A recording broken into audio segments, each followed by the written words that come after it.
আসসালামু আলাইকুম ওরহমতুল্লাহ বারাকাতুহু। প্রিয় মুসলিম ভাই সব, আমি মাওলানা ফরিদউদ্দিন আল মোবারক বলতেছি। আমার মাদ্রাসা উত্তর হরিপুর জমিরিয়া মাদ্রাসা, বাংলা বাজার, ছাগলনাইয়া, ফেনী সম্পূর্ণ পানির নিচে নিমজ্জিত। মাদ্রাসার তিন সেট ঘরগুলা দেখতেছেন আপনারা, সম্পূর্ণ পানির নিচে, এবং রান্নাঘর পানির নিচে, মসজিদের ভবন এবং মাদ্রাসার ভবন নিচতলা প্রায় 62 পানির নিচে। মাদ্রাসার নিচে নামলেই ওঠাই পানি, যেখানে ছাত্র শিক্ষকদের মাথার উপরেও 1 হাত পানি। এমতো অবস্থায় আমাদের খাওয়া দাওয়া, পায়খানা প্রস্রাব অসুবিধা হইতেছে, খাওয়ার পানির অসুবিধা হইতেছে।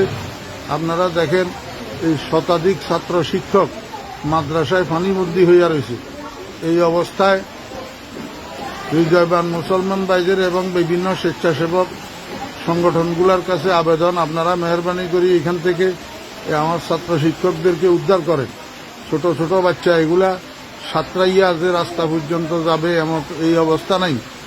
এমত অবস্থা আপনাদের কাছে বিনীত অনুরোধ, আপনারা যেখানে আছেন আমার এই ছোট ছোট ছাত্র শিক্ষকদের দিকে একটু সাহায্যের হাত বাড়ান, একটু তাড়াতাড়ি এখান থেকে আমাদেরকে উদ্ধার করার চেষ্টা করেন।